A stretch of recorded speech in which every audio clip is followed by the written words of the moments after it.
বাংলাদেশ এখন সন্ত্রাসের দেশ, চাঁদাবাজির দেশ, হত্যাকাণ্ডের দেশ, অবৈধ ক্ষমতা দখলকারীর হাতে বাংলাদেশ আজকে সেই সুনাম সম্পূর্ণভাবে নস্যাৎ হয়ে গেছে।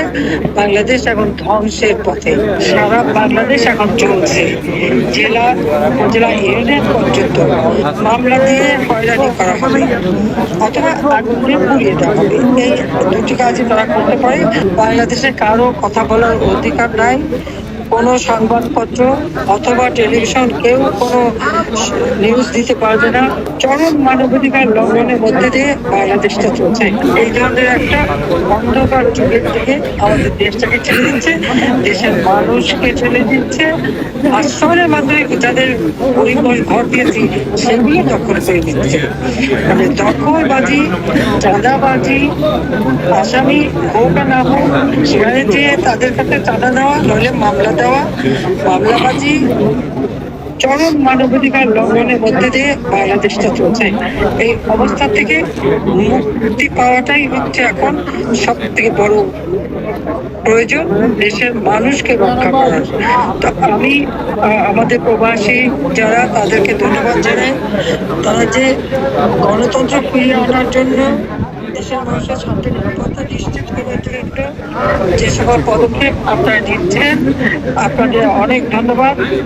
বাংলাদেশে কারো কথা বলার অধিকার নাই। কোনো সংবাদপত্র অথবা টেলিভিশন কেউ কোনো নিউজ দিতে পারবে না। সব জায়গায় তার ওই মেটিকুলাসলি ডিজাইনের মাস্টার মাইন্ডের প্রতিনিধি সব জায়গায় বসে আছে। আওয়ামী লীগের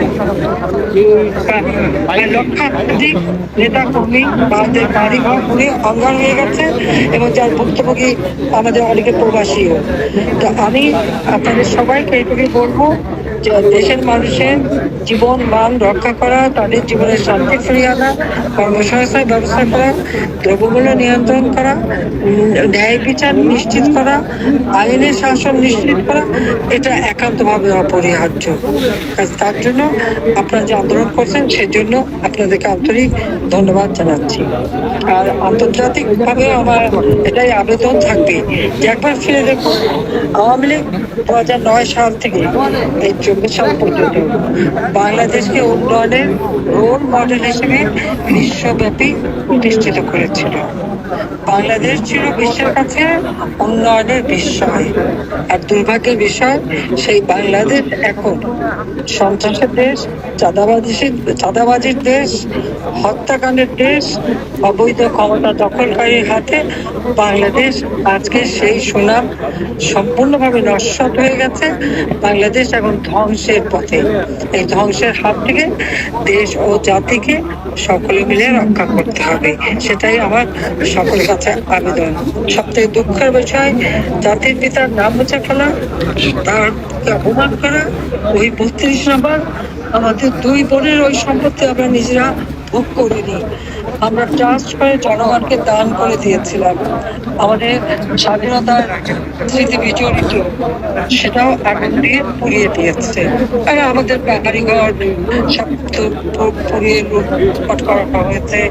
কাজে সারা দেশের মানুষেরই যখন সব কিছু লাগছে, এটা নিয়ে আমাদের কোনো আফসোস নাই। আফসোস একটাই যে দেশটাকে সোনার বাংলা করে তোলার পথে আমরা এগিয়ে নিয়ে যাচ্ছিলাম দ্রুততার সাথে।